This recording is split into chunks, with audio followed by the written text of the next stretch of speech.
오늘 중요한 강사님을 좀 소개를 하겠습니다. 아마 우리 삼일교회도 많은 팬들이 계신 걸로 알고 있습니다. 또 작년에도 오셔서 한번 말씀을 전하셨죠. 아주 귀한 말씀을 증거해 주셨는데, 저는 오늘 목사님을 처음 뵀어요. 알기는 한 2년 전에 알았습니다. 제가 이제 부목사님한테 책 좀 사다 달라고 심부름을 시켰어요. 근데 제가 사다 달라는 책이 김성수 교수가 쓴 책을 몇 권 좀 부탁을 했습니다. 이제 고신대 교수님이시고 합신대 교수님이신데, 우리 부목사님이 잘못 알아듣고 그냥 김성수니까 그냥 김성수라는 이름 가진 책은 다 사왔어요. 책을 보다 보니까 아주 디자인도 좀 촌스럽고 제가 원하는 책이 아니에요. 그래서 야, 이거 딴 책 사왔다. 이건 좀 갖다 줘라. 그리고 이제 그 책을 들고 나가는데, 책 쓴 저자한테 너무 미안해요. 그래서 다시 갖고 와라. 그리고 이제 그 책을 읽다가 보니까 바로 그 책을 쓴 저자가 오늘부터 부흥회를 해주신 김성수 목사님 책이에요. 제가 그 책을 읽으면서 굉장히 은혜를 많이 받았어요. 그래서 목사님이 쓴 책을 다 사오라 그랬어요. 그래서 다 읽었습니다. 그런데 아주 그 개혁주의 입장에서 성경적으로 깊이 말씀을 접근하는 분이신데, 우리 교회도 설교를 이미 들어보신 분들은 아시겠지만은 제가 참 좋아하는 목회자고 또 설교자입니다. 이제 오늘 사모님도 같이 오셨는데, 목사님 나오실 때 젖 먹던 힘을 다해서 천둥 같은 박수로 맞아주시기 바랍니다. 이제 나오시겠습니다.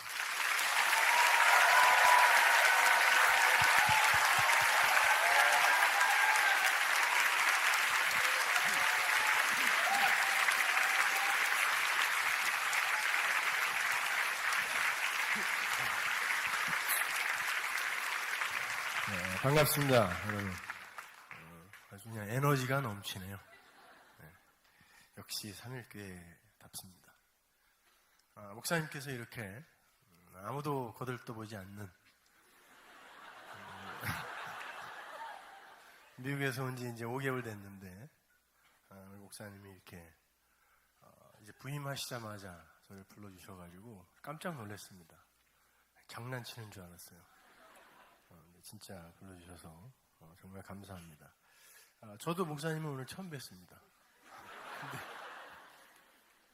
그 인품이 정말 여러분의 그 아버님 같은 그런, 본인은 형이나 삼촌이라고 우기고 싶으시겠죠.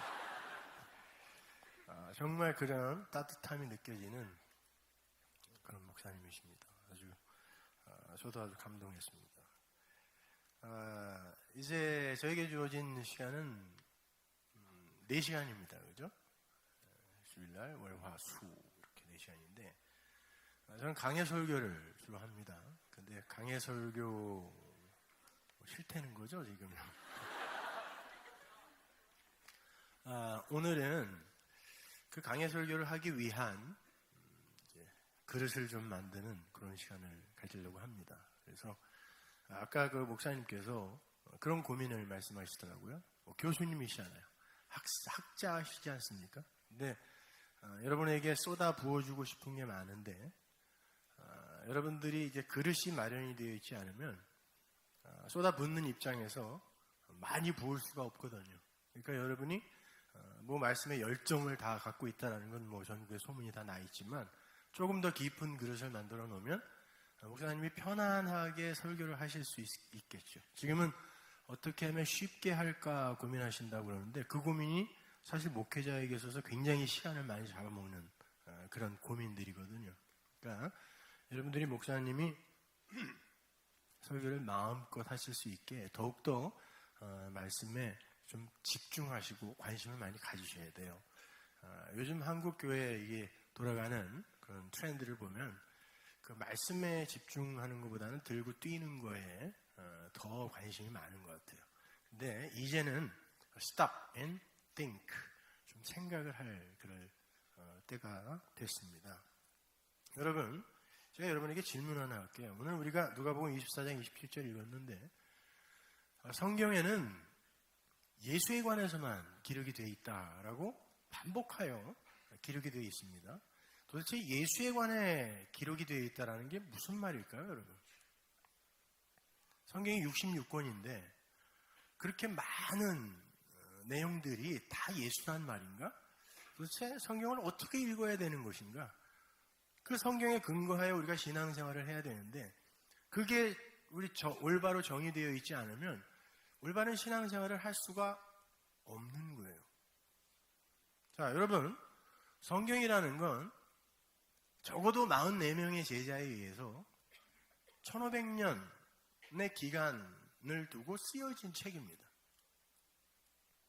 그런데 그 전체가 일관성 있게 한 이야기로 뚫려 있어요. 그리고 모든 게 짝이 있습니다. 어떻게 그럴까요? 그리고 성경을 문자로 이렇게 풀어보면요. 그 문자 하나하나가 문장을 설명하고 있고 그 문장이 책을 설명하고 있고 그 책이 성경 전체의 내용이에요. 그래서 성경이 뭐다라고 아는 사람은 어디를 펴서 읽어도 그 이야기, 그 진리, 알레테이아라고 하는데 그 진리로 읽게 되어 있어요. 이사야서 34장 16절 보시면 너희는 여호와의 책을 자세히 읽어봐라. 성경입니다. 이것들이 하나도 빠진 게 없고 하나도 그 짝이 없는 것이 없으리니 이는 여호와의 입이 이를 명했고 그의 신이 루아흐죠. 그의 신이 이걸 모았다 그래요. 성경은 누가 모은 거예요? 성경의 저자는 성령입니다. 여러 시대에 여러 명이 1500년간에 걸쳐서 썼지만 그 성경의 저자는 성경이 이야기합니다. 성령이다 이야기합니다. 그럼 성령이 여러분에게 무슨 얘기를 하셨을까요, 여러분? 잘 생각해 보세요. 자, 구약 성경. 먼저 모세오경 한번 우리가 생각해 보자고요. 모세오경은 누가 썼어요? 모세지 뭐. 그러니까 모세오경. 뭐 성경에 예수님도 말씀하셨어요. 모세의 책을 봐라 이렇게 이야기했단 말이죠. 모세는 언제 사람이에요? BC 한 1500년경 사람이에요. 애굽의 18왕조 때, 12왕조 때가 제가 그 책들, 역사서들을 보니까 12왕조 때가 얼추 맞는 것 같은데, 뭐 18왕조라고 뭐 학자들이 그렇게 이야기하니까 18왕조라고 하자고요. 뭐 18왕조면 어떻고 12왕조면 어때요? 자, 그때 당시에 전 세계에 문자라는 게 상형 문자밖에 없었습니다. 자, 애굽의 문자, 그 문자, 히브리어는 그 한참 이후에 나왔거든요. 모세가 모세오경을 무슨 글자로 썼을까요? 그러면 그거 말고 모세가 시내산에서 하나님으로부터 계명을 받았습니다. 돌판에다 하나님이 못 썼잖아요. 무슨 말로 썼을까요? 그런 거 고민 안 해보셨어요? 모세는 과연 그 글자를 알았을까요? 애굽의 18왕조 때, 12왕조 때는 뭐 더더욱이나 그때는 문자라는 게 애굽의 그 신성 문자, 상향 문자밖에 없었어요. 문자가 있었지만 제사를 지낼 때나 아니면 국가의 뭐 어떤 행사 때 왕족이나 사제들이 쓰는 신에게 올려드리는 그런 문자가 있었습니다. 모세가 유일하게 그런 문자가 있던 애굽으로 들어간 이유를 아시겠어요? 하나님이 그 모세에게 사도행전 보면 모세가 애굽의 학술과 문자를 다 배웠다고 나옵니다. 모세에게 문자를 가르쳐서 하나님이 뭘 주고 싶었던 거예요. 글로. 그래서 그가 나왔을 때에 나중에 페니키아 문자, 가나안 문자, 아람어 이렇게 히브리어로 발전한 그런 애굽의 문자가 있었어요. 모세는 그것밖에 모르죠. 그러면 하나님이 모세에게 뭘로 계명을 주었겠어요? 그걸로 적어줬을 거란 말입니다. 그리고는 40일간 그걸 가르쳐줬단 말이에요. 그게 무슨 말인지. 근데요, 여러분, 지금 우리가 히브리어 성경, 헬라어 성경 그거를 번역한 그런 성경을 우리가 읽고 있습니다. 영어 성경도 마찬가지고 한글 성경도 마찬가지고 그렇게 우리가 그 성경을 읽고 있죠. 그러면 먼저 여러분이 그 원어 그걸 사본으로 베낀 걸 다시 번역한 거 이거 말고 원래에 하나님이 어떤 의미로 그 글자를 줬을까라고 한번 생각을 해봤겠죠? 보세요.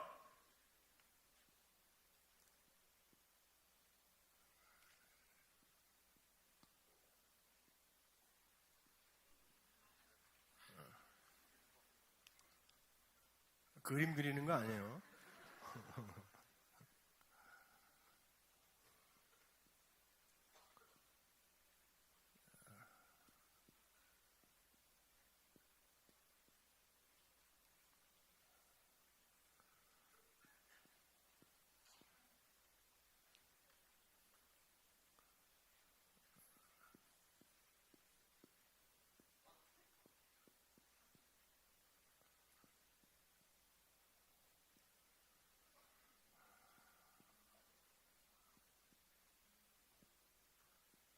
자, 보세요. 제가 창세기 1장 1절을 쓴 건데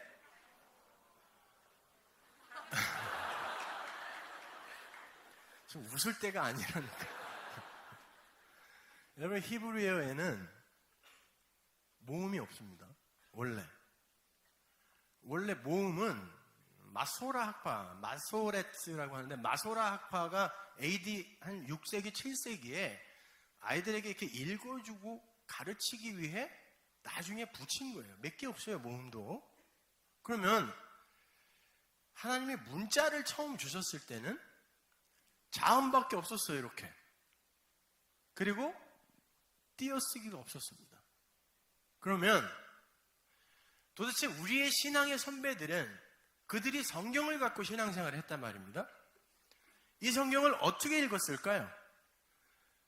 모음이 없고 띄어쓰기가 없는 건 문법이 없었다는 얘기예요. 그죠? 그러면 성경이라는 건 글자 하나하나의 의미로 읽게 되어 있다라는 뜻이죠. 처음에는. 그리고 모음이 없다라는 건 모음이 생긴 게 불과 얼마 전이란 말이에요. 그러니까 모음이 없으면 글자를 읽을 수 있다 없다? 없어요. 기역, 니은, 디귿, 리을 읽을 수 있잖아요. 아니요. 그거 모음 붙여서 읽은 거잖아요. 아니 그느드르, 무브스 그것도 붙인 거잖아요. 네? 을을. 그러니까 못 읽는 거예요. 모음이 없으면은. 네? 그러면 하나님이 성경을 소리내어 읽으라고 준 거예요?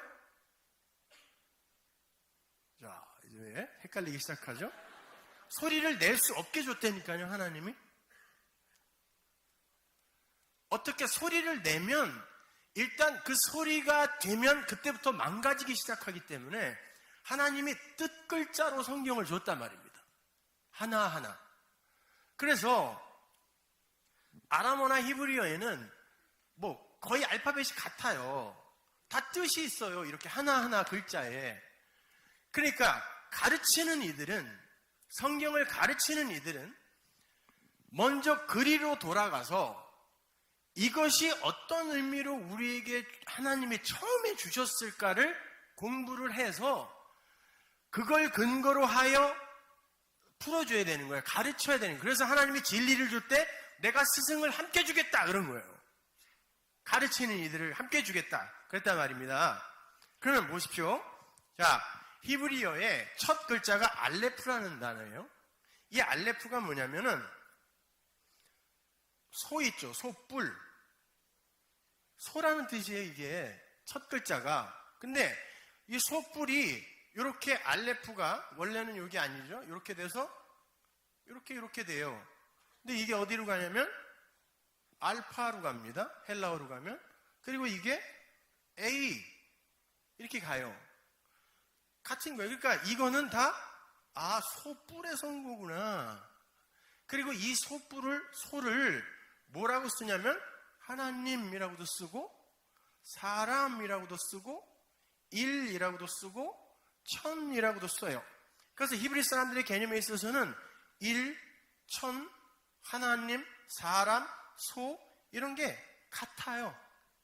여러분, 왜 성경에 하나님의 이야기를 하면서 하나님이 아닌 인간들이 오해한 하나님을 소라고 하는지 아세요? 애굽에서 이스라엘이 나왔을 때 니들 내가 아직 나를 문자로 계시도 안 해줬는데 너희들 하나님 섬긴다고 그러네? 그래, 진짜야? 내가 아직 아무 말도 안 했는데 그래, 그럼 한번 만들어봐 그랬더니 개역성경에는 송아지로 나왔지만 소예요. 소, 원어를 보면 그들이 소를 만들었다니까요. 아, 그게 니들이 갖고 있는 하나님의 개념이니? 그래, 그러면 내가 그 소로 나를 가르쳐 줄게. 그래서 하나님이 그러는 거죠. 그 소가 바로 나야. 니들이 소라고, 하나님이라고 알고 있는 그 소가 나야 라고 가르쳐 주는 거예요. 그러면 보세요. 자, 이 알레프가 하나님이라면 두 번째 글자가 베이트이거든요. 이게요, 헬라어로 가면 베타가 되고 영어로 가면 B가 됩니다. 근데 이게 뭐냐면 집, 성전 이런 뜻이 있어요. 그럼 보십시오. 알파, 베타, 알레프,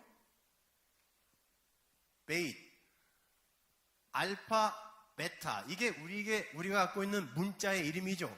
알파벳. 그러면 알파벳, 문자라는 건 하나님이 우리에게 무엇을 알라고 주셨냐면 알레프, 베이트, 하나님의 집, 하늘의 그 성전이라는 게 뭔지를 우리에게 알려주기 위해 준 게 문자예요. 그래서 알파벳이라고 하는 거예요. 그래서 여기서 뭐 빌딩도 나오고 뭐 하우스도 나오고 나중에 보면은 쭉 히브리어 22자만 알면 여러분이 문법이고 뭐고 아무것도 몰라도 왜? 모음은 싹 빼고 읽어도 되니까 이거를 하나하나 오른쪽부터 쓰거든요. 하나하나 짚어가면서 이게 무슨 뜻인지 알아요. 알게 된다고요. 근데 성경에 첫 번째 단어가 요 베레시트예요. 베레시트가 이게 히브리어의 마지막 자음이거든요. 타우. 그리고 이게 히브리어의 둘째 글자죠. 베이트 문자. 요 글자 안에 성경 전체가 다 들어가 있어요. 근데 보십시오. 여러분, 이거를 우리가 이렇게 해석을 하죠. 베레시트, 태초에 엘로힘, 하나님이 바라, 창조를 하셨는데 뭐를 창조를 했어요? 에트 샤마임, 하늘과 에트 에레츠, 땅을 창조했다 그런단 말이죠. 근데 그게 무슨 상관이에요? 우리의 신앙과. 태초에 하나님이 하늘과 땅? 근데 하늘들이에 또 하늘이 아니고 하늘들이고 하나님이 땅을 창조했다 그러는데 글쎄 그 땅은 뭘까? 그리고 바라, 창조 이 단어는 도대체 우리가 생각하는 지금 없는 데서 뭘 이렇게 뿅 만드는 그 뜻일까? 엘로힘이라는 이 뜻은 하나님, 그 하나님이 그 하나님 맞나? 우리가 모르는 그 하나님? 우리가 감히 어떻게 이름을 부를 수도 없어서 무라고밖에 인식을 할 수 없는. 여러분, 유의 반대말은 무가 아니라 아니 불자입니다. 그래서 무라는 건 진짜 있는데 피조세계가 인식하지 못하는 걸 무라 그래요. 그래서 노자에 나오는 무소유는 법정스님이 말하는 그런 무소유 아닙니다. 무소유라는 건 진짜 아무도 인식하지 못하는 하늘의 그 진리, 무를 내가 소유했을 때 노자는 그걸 무소유라고 그러지, 장삼 하나, 집신 하나 가진 그런 소탈한 삶을 무소유라고 하는 거 아니에요. 그게 노자의 무소유라니까요. 그러면 도대체 우리가 그 이름도 부를 수 없는 그분, 이 엘로힘도 하나님의 이름은 아니에요. 보세요. 이 태초에 하나님이 천지를 창조했는데 이게 지금 남성 단수거든요. 근데 엘로힘은 남성 복수예요. 그러면 문법에 의해 이게 이거의 주어가 될 수 있어요? 없어요? 없어요. 그러면 주어는 이게 아니라는 거예요. 그죠? 주어는 어디 있을까요? 여러분, 성경이요, 하나님이 말씀하셨다, 아마르라는 단어를 쓰거나 하나님이 뭘 하셨다 할 때는 주어를 항상 생략합니다. 왜? 하나님이라는 존재는 문자에도 갇힐 수가 없기 때문에 그래요. 그래서 창세기 1장 1절에 그 하나님이 생략되어 있어요. 그래서 여기 첫 단어에, 성경 전체가 들어있는 첫 단어에 알레프로 시작이 안 되고 두 번째 글자 베이스로 시작이 되어서 타우로 완성이 돼요. 이게 무슨 말이냐면요, 베이트, 성전에서 하나님이 시작하시는 하나님, 성전에서 시작하시는 하나님이 쉰, 구별하여 요드, 넘겨서 완성시킨다는 뜻이에요. 무슨 말이냐면 하나님께서 그 하늘의 그거는 피조세계가 감지를 못해요. 포착을 못해요. 그러면 어떻게 그걸 알려줘야 되죠? 이 피조세계에게, 이 이성을 가진 인간에게 어떻게 영인 그 세계와 그 하나님을 알려줘요? 어떻게? 당연히 이 땅의 것으로 알려줘야죠. 그거를 뭐라 그러냐면 성경이 헬라어로 호코스모스라 그래요.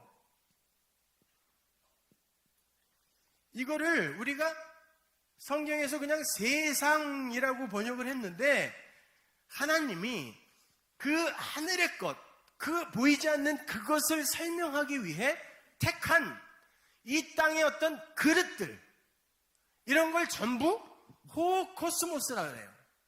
그리고 그걸 세상이라 그래요. 세상. 그러면 보자 말이에요. 그 보이지 않는 하나님이 문자에도 갇힐 수 없어서 이 첫 단어에 빠져버린 그 하나님이 창조를 했어요. 근데 그 하나님이 어디에 들어가서 당신을 계시하냐면 요 성전이라고 했잖아요. 이게 요 안으로 들어가세요. 이걸 경강음이라고 해요. 히브리어에서. 그래서 베레시트라고 읽게 되는데 그건 문법적인 이야기가 아니라 요 알레프의 하나님이 성전 안에 들어가셔서 그 성전으로, 호코스모스의 세상으로 그 진리를 설명하여 하나님의 택한 백성들에게 완성시켜 넘겨주겠다가 베레시트예요. 첫 단어. 그래서 창세기의 이름이 제네시스가 아니라 베레시트예요. 원래가 창세기 이름이. 그러니까 창세기 전체는 베레시트고 그 창세기는 성경 66권의 요약이란 말이에요. 그래서 그 하나님이 우리에게 이 성전을 갖고 하나님이 모세를 산으로 불러서 너 이거 봐, 이거 보고 내려가서 자, 이게 묵시의 세계야. 완료되어 있는 생각 밖의 세상이야. 이걸 진리라 그래. 이거를 내려가서 이 차서대로, 시간대로 사람들에게 그려서 줘. 보여줘. 이게 뭐였어요? 성막이었잖아요. 성막, 성전. 그것이 그 진리의 세계를 담고 있었다니까요. 번제단, 물두멍, 성소, 향단, 떡상, 촛대, 법궤, 이렇게 다. 그리고 휘장까지 전부. 그리고 그 껍데기까지 다. 진리를 설명하는 그걸 호코스모스라고 그래요. 그걸 그릇이라고 그래요. 진리를 담은 그릇. 그래서 나중에 신약에 가면 우리를 도배를 담은 질그릇이라고 하는 거예요. 그러니까 그분이, 그 하나님이 이렇게 진리로 완성하여 우리에게 넘겨주는데 어디에서? 성전 안에서. 그리고 여기도 또 여기로 들어가 계시네. 하나님이 성전으로 시작하시는 하나님이란 뜻이에요. 창조가. 그러니까 창조가 왜 일어났냐면, 이 창조들이 왜 일어났냐면 하나님이 이 그릇들, 모형들, 코스모스를 통하여 뭔가 설명하고 싶은 거예요. 그거를 이 창조라고 이렇게 써버린다니까요. 하나님이. 그리고 그걸 갖다가 여러분이 그거구나. 이 세상은 그걸 설명하는 거구나 라고 이렇게 알아버리잖아요. 그거. 여러분 예수 믿잖아요. 성도죠, 여러분. 그럼 여러분 안에 성령이 있어요? 네, 성령을 성경이 뭐라고 그러냐면 진리의 성령이라 그래요. 그러면 여러분 안에 진리라는 게 있다는 거예요. 그죠? 그러니까 여러분은 말을 못해도 그거는 알고 있죠. 그게 뭔지. 어떻게 설명을 할 수 없는데 그거. 그죠? 천만에요. 못 갖고 있는 사람이 대부분이에요. 아세요? 예수를 믿는다고 하면서 그냥 어떤 이들이 간 그 길을 답습하는 이들은 많아요. 그냥 이렇게 가는 게 맞는 거겠지라고 가는 사람은 많은데 그거 가진 사람 많지 않아요. 그래서 하나님도 뭐라 그랬어요? 이 땅에 예수 믿고 구원받는 자 홀리고스 거의 없다 그랬어요. 왜 예수님이 굳이 그런 단어를 그렇게 많이 반복하여 쓰셨을까요? 홀리고스 거의 없다. 왜 거의 없다 그러지? A few는 그래도 좀 있는 거잖아요. few는 거의 없는 거예요. 그 단어에 홀리고스가 거의 없다.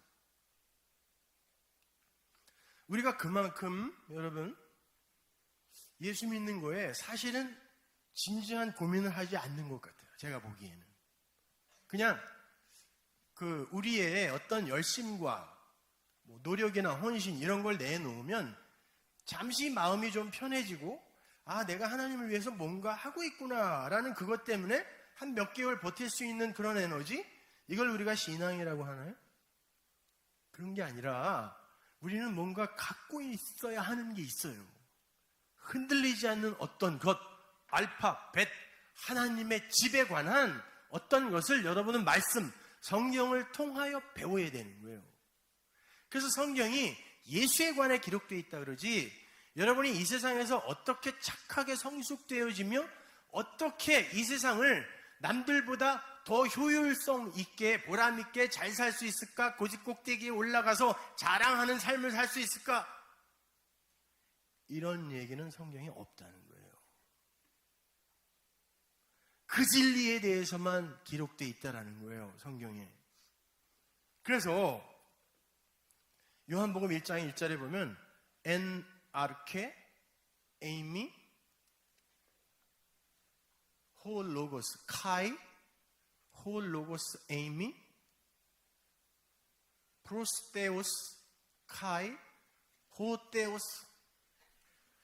주문 아니에요. 뭐라 그러냐면요, 성경이 말씀은 하나님이다 그래요. 요한복음 1장이에요, 그게요. 호 로고스가 사실은 하나님이야 그래요. 왜? 호 로고스? 성경에 보면요, 요 로고스라는 단어와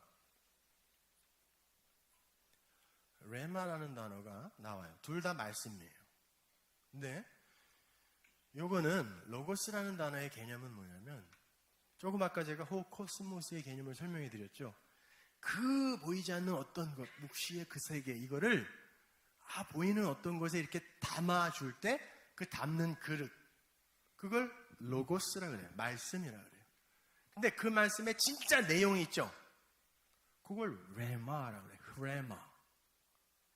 이걸 동사로 하면 레오, 레고 이렇게 되는 거거든요. 그러니까 이 말씀이라는 거, 이게 성경이에요. 성경 안에 예수가 기록되어 있다 그러잖아요. 그러니까 예수님이 내가 로고스다 그러잖아요. 그러니까 뭐냐면 이 로고스는 하나님을 설명하고 담고 있는 거예요. 그래서 예수님을 로고스라 그러는 거예요. 말씀이라 그러는 거예요. 내가 그분을 설명하러 온 거라는 거예요. 내가 진리다 그러잖아요, 예수님이. 내가 그분을 설명하러 온 거야. 자, 그 말씀, 요 말씀 안에서 우리는 요 레마의 내용을 찾아내는 거예요. 그러니까 여러분이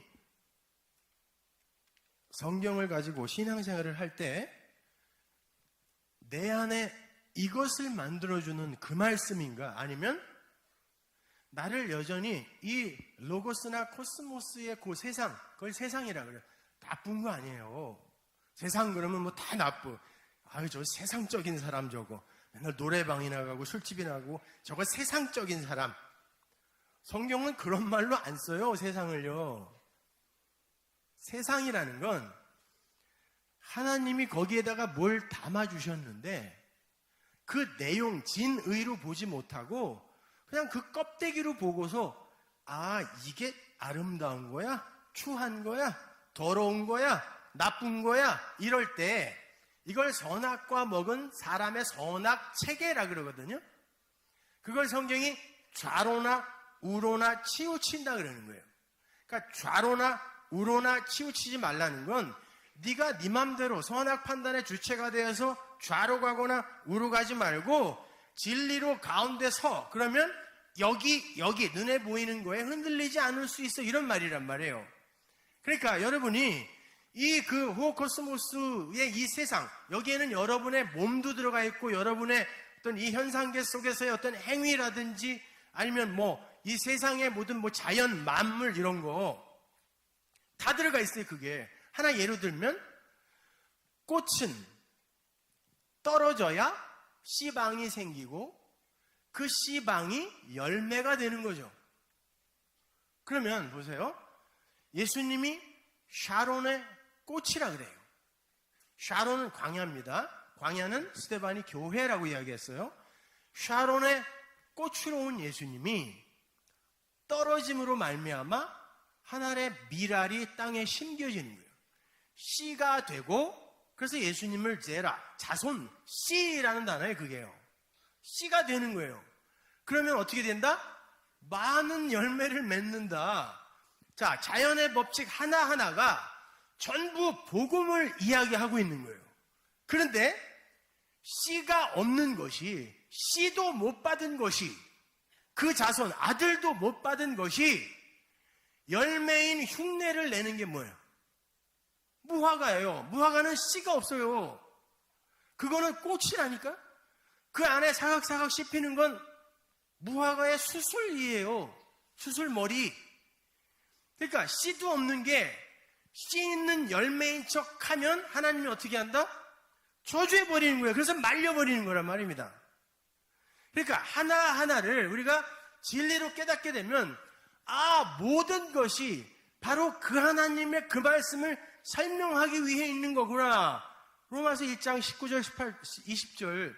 모든 천지 만물 피조물 안에 하나님의 능력과 그 신성이 깃들여 있다라는 거예요. 그러면 그걸 우리는 진리를 안 사람은 깨달아.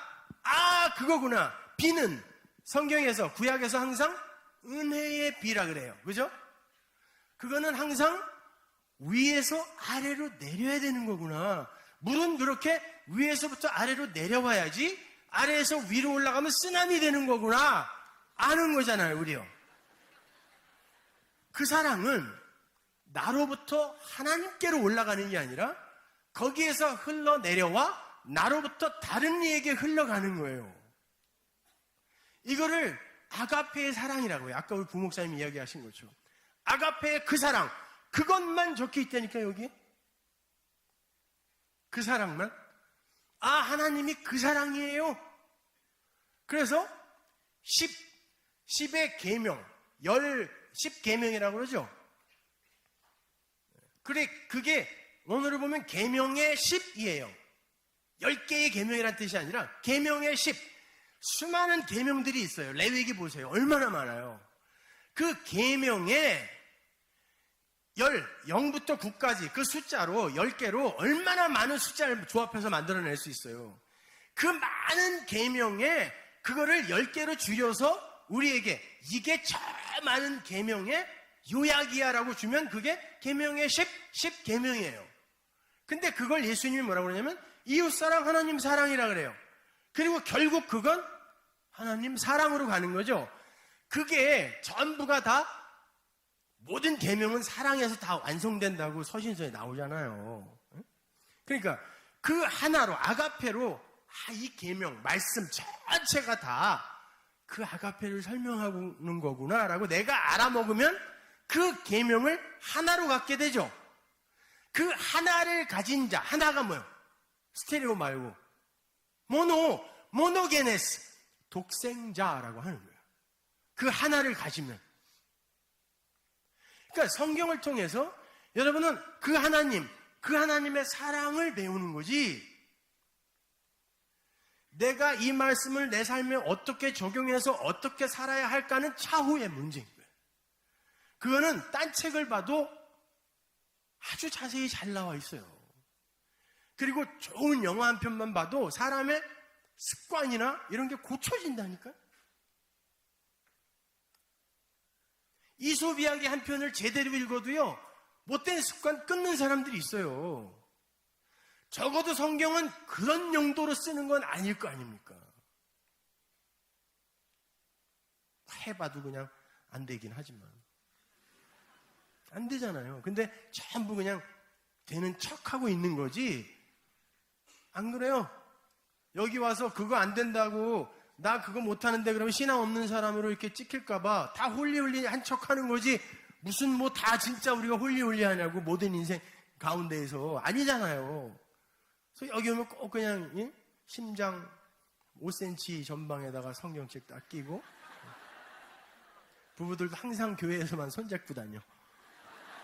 우리는 이렇게 화목하답니다, 신앙 안에서. 그렇게 하세요. 괜찮아요. 그 뭐 여기서라도 그렇게 해야지 뭐. 근데 그게 신앙의 목적지는 아니라는 거예요. 그러한 어떤 현상계의 모든 걸 통해 우리는 하나님을 배우는 거예요. 하나님. 원래 여러분 보세요. 우리 인간이 하나님의 백성만 저는 인간이라 그래요. 나머지는 뭐라 그래요? 성경이 짐승이라 그래요. 나머지는 이성 없는 짐승이라고 그러죠. 그게 무슨 말이냐면 로고스예요. 말씀 없는 건 전부 짐승이다란 말이에요. 살아있는 존재가 아니라는 거예요. 왜? 말씀이 뭐냐면 호흡이거든요. 하나님이 네페시에다가 르와흐, 생기를 부어넣어야 그가 생명이 되는 거지. 하이 네페시 하이가 되는 거지. 그냥 살아있고 움직인다고 해서, 이게 짐승들이잖아요. 거기에다 생기 안 붓습니다. 움직이고 살아있는다고 해서, 아니, 돌고래나 원숭이는 머리도 쓰잖아요. 머리도 쓰고 뭐 움직이고 살아있고 열심을 부린다고 해서 사람 아니라는 거예요. 로고스, 말씀, 그 진리가 여기에 있으면, 마음이 있으면 그가 사람이에요. 하나님의 백성이에요. 그래서 아담이라는 단어 자체가요, 하나님이 구별하신 말씀이라는 뜻이에요. 아담이라는 이름 자체가. 파자를 하면 하나님이 구별해 놓으신 그분의 진리, 하나님을 그 안에 담은 자, 그걸 사람이라 그래요. 이게 연합의 교리라는 거예요, 여러분. 그래서 이걸 아담이라고 한다니까. 근데 이 아담이 이 하나님의 말씀을 파기해버리면 짐승이 되는 거예요. 그리고 그 말씀을 내 안에 갖잖아요. 그러면은 알레프하고 네 이렇게 써요. 그래놓고 이거를 아바라고 있거든요. 뭐요? 하나님의 집, 하나님의 성전. 예수님이 그러잖아요. 내가 너희를 위하여 처소를 만들러 간다 그러죠. 어디 지금 맨션 지으러 가신 거 아니라 내가 너희 안으로 하나님의 처소가 되게 하기 위해 간다라는 뜻이에요. 그러면 내가 하나님이 거하시는, 내 속엔 내가 너무나 많아가 아니라 내 속에 하나님이 거하시는 그 자리가 마련되면, 뭘로? 말씀으로 마련이 되면 내가 뭐예요? 하나님의 성전. 그래서 바울이 우리 보고 너희는 성령이 구하는 진리의 말씀이 구하는 하나님의 전인 줄 모르냐? 그러잖아요. 성전이야 너희가 그러죠? 그렇게 우리가 하나님의 집 알렙 베이시 되면 이거를 그렇게 써놓고 아버지라고 읽어요. 히브리 사람들이. 그래서 예수님이 그러는 거죠. 내가 아버지 안에, 아버지가 내 안에. 누가 바뀌고 누가 아니에요. 내가 아버지 안에, 아버지가 내 안에. 이 말이 그 말이에요. 그 진리가, 그 하나님이 내 안에 마음으로 갖게 되면 그게 아버지잖아요. 그게 아버지구나. 그리고 이걸 다른 이에게 전해줘요. 그래서 그가 또 생명으로, 진리로 살아나네? 그러면 그가 아버지의 역할을 하는 거예요. 그래서 예수님이 그러죠. 나를 본 자는 아버지를 보았거늘 어떻게 또 데이크누미 눈에 보이는 아버지를 보이라고 하느냐라고 한 거예요. 빌립한테 아버지를 보여주세요. 그러니까 너희가 나를 이 예수가 담고 온 그 진리가 뭔지 알았다면 니들이 아버지를 본 건데 어떻게 나보고 또 아버지를 데이크누미 하라고 그래? 이렇게 이야기한 거란 말이에요. 그러면 보세요. 그러면 신앙생활이라는 게 도대체 뭐냔 말이에요. 우리 인간은 원래 그렇게 하나님을 품은 하나님과 연합된 자여야 돼요. 그래야 하늘, 영원, 아이온이라는 그 영역에서 살 수 있어요.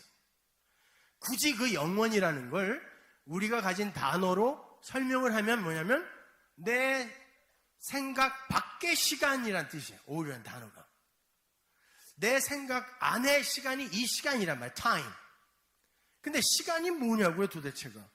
그냥 우리가 세슘 원자의 무슨 뭐 반복주기인가 뭐에다가 뭘 곱해갖고 이걸 1초로 하기로 하자라고 한 거지.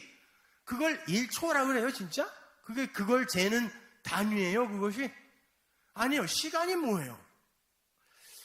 시간은 우리가 가진 시간은 흘러가요. 그 시간이 흐르면 우리는 썩습니다. 그리고 결국 죽음으로 가죠. 이게 우리가 가진 시간이에요. 이게 세상 속의 시간이에요. 근데 영원은 뭐냐면 그 현재, 과거, 미래가 하나로 통합된 개념이기 때문에 거기는 순서가 없고 기다림이 없고 흐름이 없어요. 왜? 그 자체로 완성이거든요. 영원이라는 건. 하나님이 하나님의 능력으로 봐라. 창조해 놓은 곳이 영원이니까 거기가 묵시잖아요. 그래서 사도 바울이 3층 천에 올라갔다 왔다 그러잖아요. 거기 봤더니 거기 가니까 나 있더라 그랬단 말이에요. 그래서 나는 이제부터 그 완성된 나를 봤기 때문에 나는 이제 그 어떤 이 세상의 어려움에도 나는 풍요에도 비천에도 처할 수 있는 비결을 배웠어. 어디서? 3층 천에서요. 배웠다고 그런단 말이에요. 그럼 3층 천이 뭐냐면 1층 천은 눈에 보이는 파란 하늘, 2층 천은 저기 뭐 별이 있는, 별 붙어 있는 그 하늘, 3층 천은 저 하나님이 계신 저기 어디 숨어 있는 하늘이 아니라 하늘. 히브리어로는 샤마임이지만 하늘들이라 그랬습니다. 헬라어로는 우라노스거든요. 근데 하늘이 뭐냐면 그래요. 그 하늘, 하나님이 계신 그 묵시의 그 하늘을 우리 눈에 보이게 처음 우리에게 설명해 준 게 뭐예요? 아까 창세기 1장에 있죠. 성전이죠. 성막. 모세 보고 야 이거 보고 내려가서 그들에게 눈에 보이는 걸로 설명해 줘. 해서 성막 줬잖아요. 첫 번째 하늘, 옛 성전. 근데 아무도 이걸 못 알아먹네, 이 진리를. 그래서 그 마당에서 맨날 희생제사만 드리고 있어요. 예수님, 하나님이 율법에서 희생제사 드려라 라고 말씀하신 건 예수님이 나중에 영단번에 희생제사 드릴 거니까 그 희생제사를 통하여 예수님의 제사가 뭔지를 배우라는 거죠. 그러면 결국 그 희생제사는 드리면 돼요, 안 돼요? 원래 드리지 말라는 거였어요. 왜? 그 희생제사를 통하여 번제단에서 어린 양이 돼요. 제물로, 하나님의 제물로 죽는, 피를 흘리고 죽는 그 제물은 예수님 한 분이어야 돼요. 이게 히브리서 논리잖아요. 어떻게 그 짐승이 죄를 대속하니? 아니란 말이야. 그랬단 말이에요. 그러면 하나님의 희생제사 드려라고 이야기한 건 너희들 그거 드리면서 이 성전 마당에서 내 진짜 재물, 내가 진짜 받을 그 재물이 누군가를 배우라고 준 거잖아요. 근데 그걸 못 알아먹고 계속 희생제사를 드렸단 말입니다. 그러면 옛 성전이 와갖고 그 진리를 못 알려줬네요? 왜? 말 못하는 성전이니까. 그러면 이제 말하는 성전이 와야죠. 그래서 예수님이 자기 보고 뭐라 그래요? 니들 사흘 만에 헐어라? 내가 세 번째 거로 이거 헐어. 그럼 내가 세 번째, 사흘 만에가 아니에요. 세 번째 것으로 세울게. 이런 말이거든요. 그래 놓고 뭐라 그래요? 주석이 붙어 있어요. 이는 성전된 신 자기를 가리켜 이야기한 거래요. 근데 그 성전은 와서 말을 하네? 그죠? 하늘을, 진리를 담고 오신 분이잖아요. 말을 해. 근데 말을 해도 못 알아먹어. 부셔버렸어요. 둘 다. 그러면 어떻게 해야 돼요? 예수님이 그래요. 그러면 내가 가면 뭘 보낸다 그래요? 진리의 성령을 보낸다 그러죠. 근데 그 진리의 성령은 어디로 들어와요? 우리 안으로 들어온대요. 그러면 그 진리의 성령이 내 안에 들어와 있는데 그걸 사도 바울은 성전이라 그러네요. 그러면 세 번째 성전은 뭐예요? 진리, 그리스도의 영. 진리. 그러면 말씀을 통하여 예수와 그의 하신 일을 통하여 그게 뭔지를 알았어. 하나님은 나는 내 거를 나를 제물로 드려서 하나님께 연락되어지는 자가 아니라 예수의 죽음이 아니면 하나님은 나를 쓰레기 취급도 안 하는 나는 그런 존재구나. 그게 십자가잖아요. 내가 조금이라도 가치 있으면 그분이 죽을 이유가 없다니까 이걸 개발하면 된다니까요. 근데 그분이 오셔서 진리가 죽어버렸단 말이에요. 왜? 내가 되어서 죽은 거예요. 죄가 되어서, 율법이 되어서. 그러니까 그게 뭔지를 알았어요.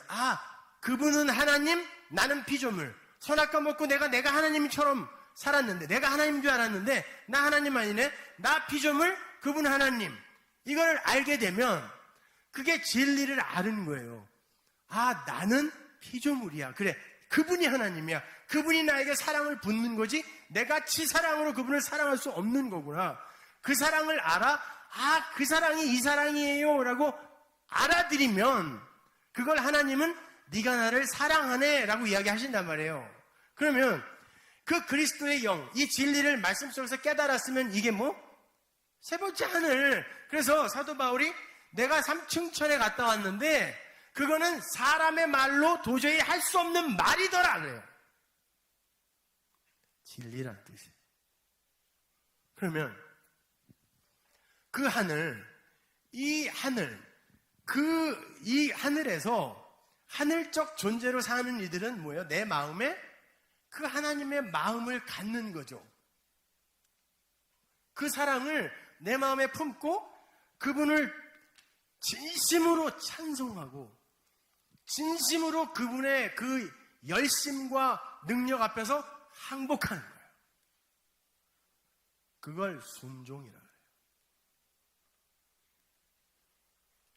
여러분이 몇 가지 일을 잘 수행해내고 불평불만 없이 잘 성취해내는 걸 순종이라고 하지 않고 그분이 어떤 분인지를 알아 완전히 그분 앞에 납작 엎드리는 거, 피조물로. 그래서 그분은 하나님의 자리에 앉고 나는 피조물의 자리에 앉아 그분의 사랑을 받고, 그건 생명력이라고도 하죠. 루아흐라고도 하고 생기, 호흡을 나는 받고 나는 그것에 감사해서 찬송을 드리는 게 사밧 안식이라 그래요.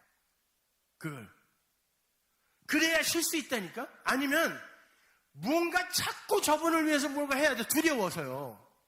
그러니까 쉴 수가 없어. 그러니까 예수님이 수고하고 무거운 그 짐 제발 나에게 갖고 와. 내가 진리잖아. 내가 진리야. 생명이야. 내가 그거 벗겨줄게. 그러면. 자, 우리는 나예요. 나는 마음이라는 걸 가져요. 이 마음이 뭔지는 아무도 몰라요. 근데 그냥 마음이라는 게 있어요. 근데 나가 나로 구축되기 위해서는 반드시 나가 상대하는 너가 있어야 돼요. 그죠? 우리는 그냥 더스트였거든요. 아다마. 그러니까 하나님이 진리로 구별해 놓은 그것이 말을 하면 아다마예요. 근데 그 아다마에서 그걸 이제 흙이라고 우리 개혁성이 번역했는데 아파를 하는 게 나와요. 티끌. 그 티끌이 아담이 되는 거거든요. 그런데 그것까지 설명하면 시간이 넘어갈 것 같아서 그냥 넘어갈게요. 이 너 보세요. 그 티끌에 불과한 우리 인간이 스스로를 구축을 할 수가 없어요. 나라는 걸. 그래서 우리는 항상 이 너라는 것을 상대하면서 몸, 일, 돈, 이웃, 가족, 하여튼 이런 것들을 너로 만나게 되죠, 세상에서. 그래서 일, 예를 들어 뭐 돈, 이것과 관계를 맺으면 나 부자, 나 가난한 사람, 이렇게 나가 이제 구축이 되기 시작하죠. 그죠? 아, 나야, 그게 나야. 나 부자야, 돈 많아, 가난해, 나 거지야. 이렇게 나가 규정돼요. 그때 일, 나 의사, 나 변호사, 나 학생, 나 백수. 그것도 성직입니다. 하나님이 허락한 건 다 성직이에요. 열심히 놓으세요. 이웃, 나 직장 상사, 부하 직원, 이런 이웃. 나 사장, 나 주인, 나 웨이트레스, 나 청소부, 뭐 이런 나가 또 구축되죠. 가족, 나 아들, 나 아버지, 나 엄마, 몸, 나 병자, 나 건강한 사람. 보세요. 우리가 갖고 있는 나라는 건 전부 내가 상대하고 있는 너로부터 규정된 거예요. 근데 우리는 눈에 보이는 피조 세계에 살고 있기 때문에 눈에 보이는 이 너만 본다니까요. 그래서 이것으로 나를 규정해요. 그래서 이게 나니까 이게 조금 잘못되잖아요. 그러면 나라는 존재가 지금 해체된다라는 그런 생각을 갖게 돼요. 해를 입고 있다, 공격받고 있다 생각을 해요. 그래서 이것들이 나에게서 떨어져 나가거나 부족해지면 절망하고 슬퍼하고 고통스러워해요. 자식 새끼가 말을 안 들으면 그래, 이런 인생 살아서 뭐해? 왜? 나거든요. 사업이 망했어요? 죽자. 어디다 목을 매달아야. 이게 도대체 뭔데 이게 사라졌다고 왜 죽음을 생각할까요? 암이 왔어. 암? 어떻게 그 더러운 걸 내 몸에 갖고 내가 살아있을 수 있어? 미리 낙심해. 다 나예요, 이거. 직장 잘렸어? 구조조정. 그래. 뭐 이렇게 해서 살아서 뭐해. 다 나예요, 나. 그래서 우리는 신앙생활을 통해서 뭘 요구하냐면, 하나님은 이 밖에다 두고요. 하나님, 이 나를 좀 살찌워 주세요. 그러고 있는 거예요. 이걸 살찌워서 나를 고지 꼭대기에 올려주면 여기서 내가 하나님의 영광을 위해서 살게요. 그러는 거죠. 사기치지 마세요. 요 자리가 탐나는 거지 진짜 하나님의 영광을 위해 여기 가고 싶은 겁니까? 이건 신앙이라고 하지 않아요. 올라가세요. 이왕이면 잘 되세요. 부자 되세요. 그래서 잘 쓰세요. 그런 거는 성경에서 괜히 뭐 부자가 부자는 낙타가 바늘귀에 들어가는 것보다 뭐 더 힘들다고. 그 부자 아닙니다. 바늘귀도 성벽에 성전의 바늘귀 문 이야기하는 거예요. 거기에 낙타는 못 들어갔어요. 사람만 겨우 하나 들어갔다고요. 그러니까 여러분이 하나님은 여기다 두고 그냥 내가 섬겨야 될 대상. 왜? 요거를 얻어내기 위해, 그리고 요걸 잘 해결하기 위해, 아니면 나의 가치를 다른 이들로부터, 나의 평판을 다른 이들로부터 조금 좋게 받기 위해 내가 이 하나님에게 뭔가 복채를 드리고 나를 헌신도 하고 막 하면서 요거를 살찌겠다는 목적을 갖고 있는 자는 전부 가짜입니다.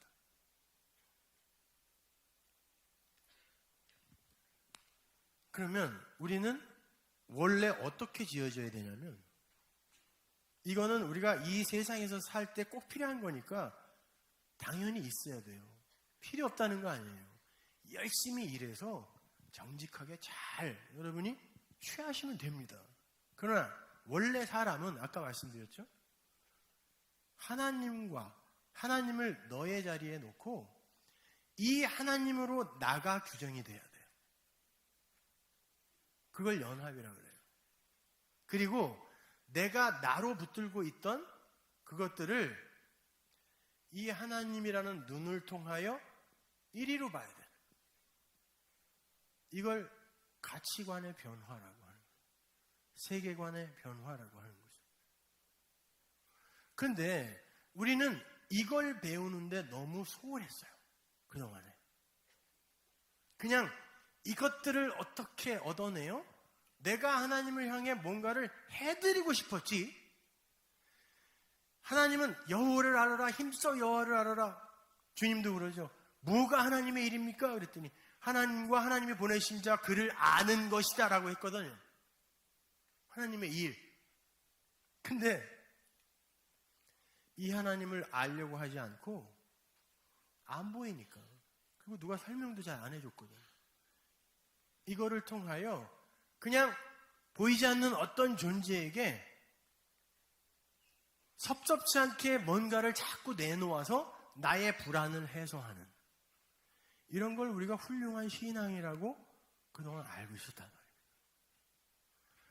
그런 건 열심히 하세요. 열심히 하는데 알고 하자는 거예요. 알고. 근데요, 정말 중요한 게 뭐냐면요,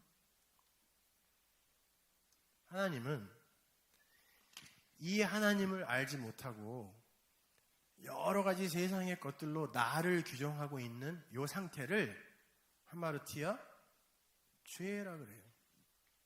니네 관역 잘못 잡았다, 이 뜻이에요. 이걸 죄라 그래요. 이 상태를 죄라 그래요. 그러니까 죄는 뭐 대단하게 뭐 더럽고 추하고 이런 것이 아니라 하나님이 이걸 통하여 진리, 하나님을 알으라고 준 이걸 통하여 이걸 알아야 되는데, 이거를 하나님, 진리를 알지 못하고 이것에 그냥 묶여있는 상태를 죄라 그래요. 성경이. 단순히 도덕적, 윤리적, 사회법적 어떤 걸 위반한 거, 이거는 성경이 뭐라고 안 그래요. 그래서 다말이나 시아버지하고 창녀로 변장해서 잠자서 애 낳는 게 이런 천인공노할 일이 어딨어요. 근데 성경이 의롭다 그래요. 그 여자 보고. 그럼 이런 건 어떻게 할 거예요? 에스키모 어떤 부족들은 손님이 오면 그 손님 추울까봐 그날 저녁에 아내를 내줘야 돼요. 따뜻하게 자라고. 이게 그 부족의 도덕입니다. 윤리예요. 이걸 안 하면 그들은 비도덕적인 사람이 되는 거거든요. 그럼 하나님은 어느 부족의 도덕으로 심판을 해야 됩니까? 하나님의 심판은 그런 것이 아닙니다. 나를 아느냐 모르느냐라니까요.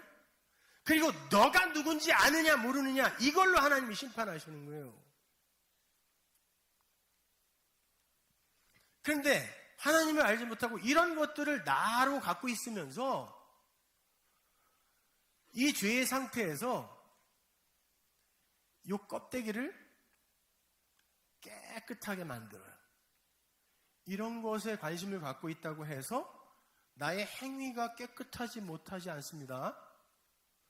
얼마든지 하나님을 모르고도 안디나 테레사 수녀 보세요. 수녀님. 얼마나 존경받을 만한 삶을 사셨습니까? 근데 예수 안 믿어도 깨끗하고 착하게 살면 천국 보내준다는 말이 성경에 있습니까? 없습니다. 슈바이처? 박사학위 5개 버리고 아프리카에 가서 50년 봉사했습니다. 그런데 그분은 신신하게 아버지예요. 예수님이 무슨 하나님의 아들이야. 그러면 예수님은 하나님의 아들 아니다라고 했지만 박사학위 5개 버리고 아프리카 가서 50년 선교하면 천국 보내주나요? 천만의 말씀입니다. 이 하나님과 아무 관계없이 진리가 뭔지도 모르면서 이런 것들에 호코스모스의 세상에 묶여 있으면서 이 겉을 깨끗게 하는 걸 우리는 성숙이라고 착각하는 거예요. 그리고 이걸 sanctification이라고 불러요. 성화. 진짜 성화는 하나님과 내가 연합이 되는 거예요. 연합이 되려면 내가 부정되는 거라니까요. 없어지는 거예요. 그 성화, 그 진짜 성화를 우리는 말씀을 통하여 하는 거예요.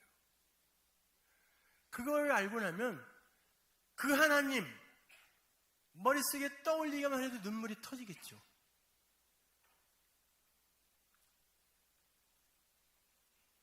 언제 오시면 그게 무슨 상관이냐고. 보세요. 여러분은 이 하나님을 이 마음으로 갖고 계세요? 아니면 여전히 내가 불안하고 두려움으로 섬기는 어떤 분?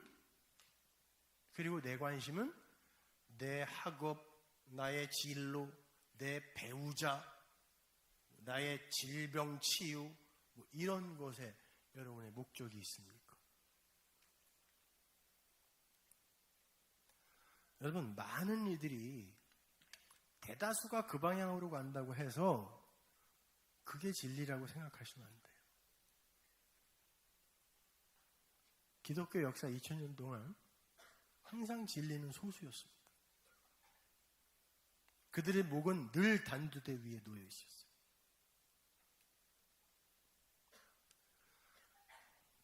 여러분, 우리는 지금 정말 마지막 때에 살고 있어요. 이건 말이 안 돼요. 불과 10년 전과 지금의 이 세상 돌아가는 걸 한번 보세요. 옛날에는 이야기로 꺼낼 수도 없던 그런 것들이 이제는 버젓이 소설이나 영화나 드라마의 주제예요. 다 나와요. 애들도 그런 노래를 부르고 어떻게 하면 더 야하게 보여야 되는가? 어떻게 하면 더 비열해지고 더러워지고 포악해지는가? 그래야 인기를 끄네요. 또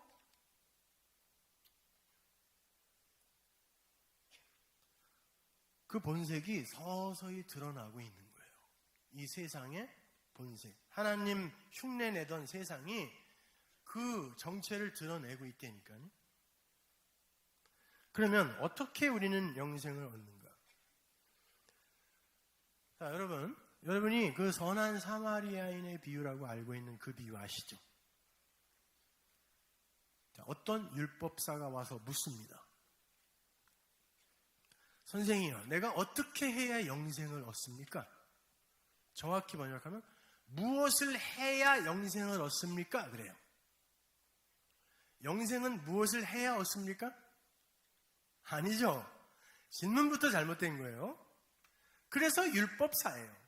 율법은 무엇을 해야지 진리를 믿고 은혜를 받을 수 있는 것이 율법이 아니잖아요. 율법사, 율법을 배우고 가르치는 자예요. 당시 예루살렘에 정규대학이 2개 있었다니까. 딱 2개? 신정국가니까 거기서 뭐 가르치셨겠냐고. 신학교예요. 근데 바리새인 서기관 율법사는 전부 정규대학 출신이에요. 근데 예수님 제자, 세상에 전문대학은 굉장히 많았다 그래요. 예루살렘에도. 거기도 못 나왔네 이 사람들은요. 그러니까 사도들이 복음 전하러 다닐 때 나오죠, 성경에. 너 몇 학번이야? 물어본다니까요. 너 졸업장 있어? 나 너 학교에서 못 봤는데?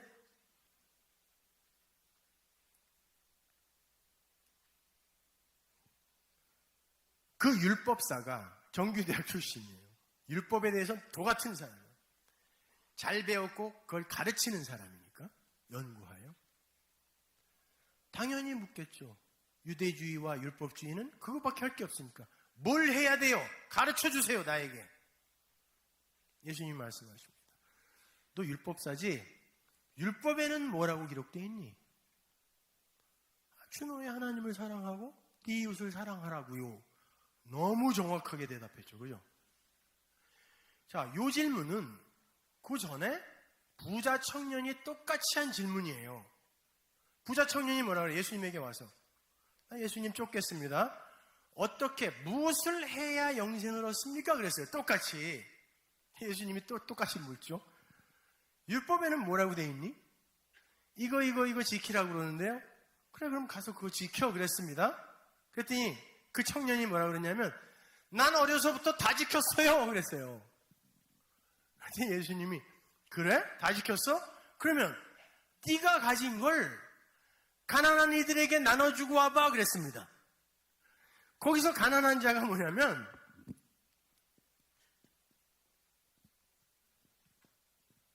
푸토코스예요. 이게 뭐냐면요, 헬라어에는요, 이 페네스라는 가난한 사람과 푸토코스라는 가난한 자가 2개가 나오는데, 요건 상대적 가난 있죠. 내가 어떻게 노력하면 요 가난을 조금 해결할 수가 있어. 그냥 먹을 게 하나도 없는데 오늘 나가서 노가다 한 판 뛰고 와갖고 한 일주일 먹을 거 이렇게 얻으면 가난한 사람이잖아요, 그것도. 그러나 상대적 가난. 이게 페네스예요. 근데 푸토코스는 남이, 다른 이가 나에게 그걸 해결해 주지 않으면 나는 살아날 수가 없는 절대적 가난이에요. 그래서 이 단어가 어디 쓰냐면 심령이 가난한 자는 복이 있나니에 쓰였어요. 그게 무슨 말이냐면 심령, 인푸뉴마, 성령 안에서 그 진리의 말씀에 갈급히 하는 자, 나 그거 없으면 죽어요 라는 그 푸토코스예요. 그 자에게, 그 자는 복이 있다 그런단 말이에요. 복 있는 자다 그런단 말이에요. 근데 예수님이 이 단어를 안 쓰고 부자 청년에게 이 단어를 쓴다니까요. 푸토코스한 자에게 가서 너 율법 다 지켰다며. 그 율법은 사랑이야. 근데 그 사랑을 이 푸토코스에게, 그 말씀이 말하는 사랑을 부어주면 이가 살아나는 거거든요. 근데 너 율법 다 지켰다며. 그걸로 그러면 이 푸토코스에게 주고 와봐. 못 주죠. 율법으로 지켰으니까. 그거 안에서 말씀을 진리로 못 깨달았으니까. 못 주니까 예수님이 뭐라 그래요? 그래, 네가 가진 건 너 율법 잘 지켜서 네 체면, 네 평판, 네 만족, 그거 얻어 가진 거잖아. 네가 부자야 라고 하는 거야. 너는 낙타가 바늘귀 문에 들어가는 것보다 더 어려워, 네가 천국 가기는. 이렇게 말씀하신 거예요.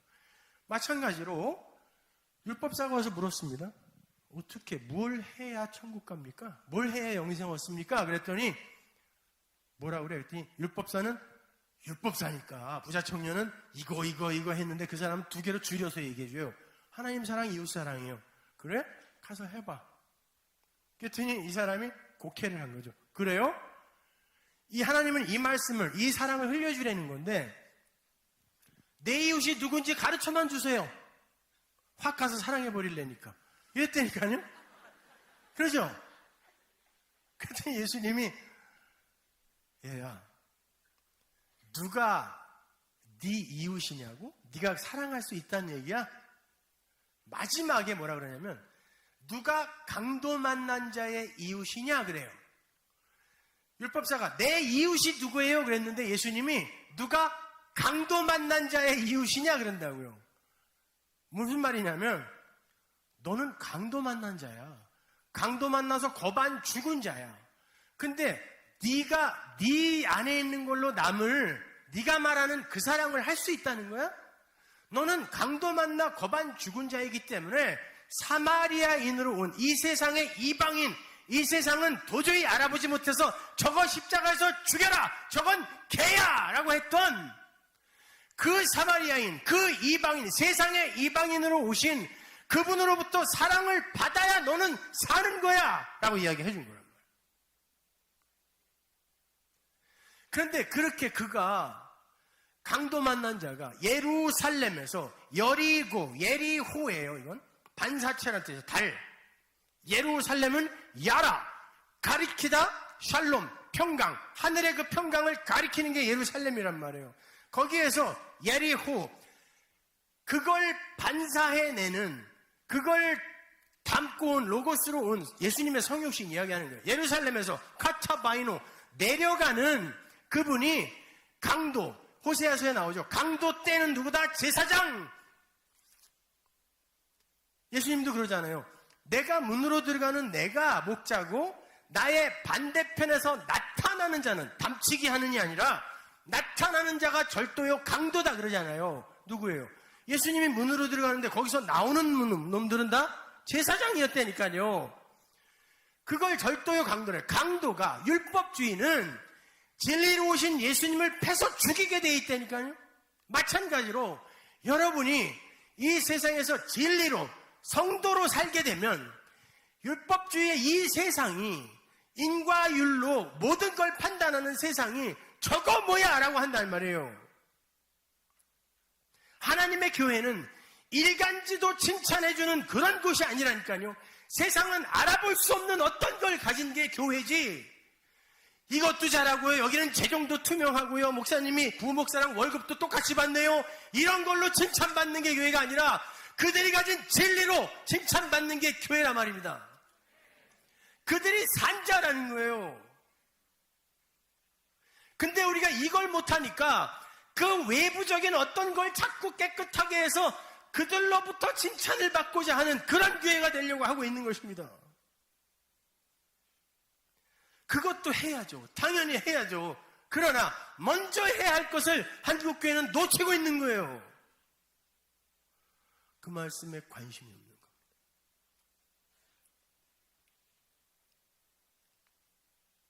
나중에 그 사마리아인이 레위인, 제사장, 율법주의는 강도 만나 죽은 자에게 관심이 없어요. 떠나갑니다.